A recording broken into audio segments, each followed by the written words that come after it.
Himmatnagar circuit house ખાતે ભાજપના ઉમેદવારે પ્રતિક્રિયા આપી છે। ઉમેદવારની જ્ઞાતિ મામલે વાયરલ થયેલા મેસેજનો મામલો સામે આવ્યો છે।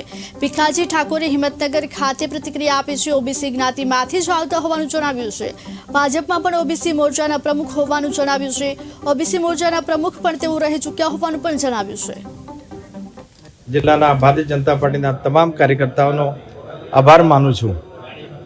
જ્યાં સુધી ઉમેદવારને પસંદગી થયા પછીની વાત આવે છે ત્યારે જ્યારે કેન્દ્ર સરકાર અને રાજ્ય સરકારના કામો અને અમારી વિચારધારા અને સાથે લઈ અને અમે પ્રજા સુધી જવાના છીએ અને એના ભાગરૂપે આજે ગુજરાતના મુખ્યમંત્રી આદરણીય ભૂપેન્દ્રભાઈ પટેલ સાહેબ આવ્યા હતા અને બધા જ કાર્યકર્તાઓની વચ્ચે અમને લોકોની વચ્ચે જવા માટે સરકારની યોજનાઓના કામો પ્રજા સુધી પહોંચાડવા માટેનું માર્ગદર્શન આપ્યું છે અને અમે સાથે લઈ અને આ ચૂંટણીમાં ભવ્ય વિજય પ્રાપ્ત કરીશું એવી હું આશા રાખું છું। બિલકુલ ભારતીય જનતા પાર્ટીનો 1997થી કાર્યકર્તા છું।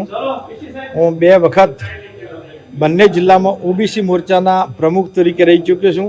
એ વખત ઓબીસી મોરચાના મહામંત્રી તરીકે રહી ચૂક્યો છું અને અખિલ ગુજરાત ઠાકોર વિકાસ સંઘ જે અમારું ગુજરાતનું ચાલતું હતું એમાં સાબરકાંઠાના પ્રમુખ તરીકે મેં 12 વર્ષ સુધી સેવાઓ આપી છે અને અમને માન્ય મુખ્યમંત્રી અને તત્કાલીન એ વખતના અને આજના વડાપ્રધાન એમણે ગુજરાતની અંદર સેક્ટર 4ની અંદર ઠાકોર સમાજને જમીન આપી છે।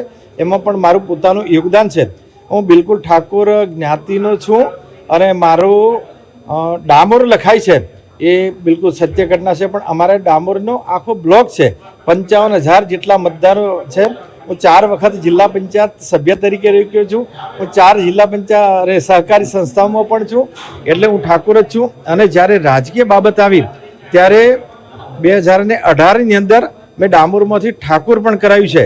એ એસટીને ઠાકોર થતું નથી, ઠાકોર ડામોર હોય અને ઠાકરડા હોય એનું ઠાકોર થાય છે, એટલે બિલકુલ ઠાકોર છું। એ બિલકુલ તથ્ય વિહોણા જે મેસેજ વાયરલ થયા હતા એમાં કોઈ તથ્ય નથી અને હું બિલકુલ ઠાકોર જ છું અને એ બીજી ચૂંટણી લડી રહ્યો છું।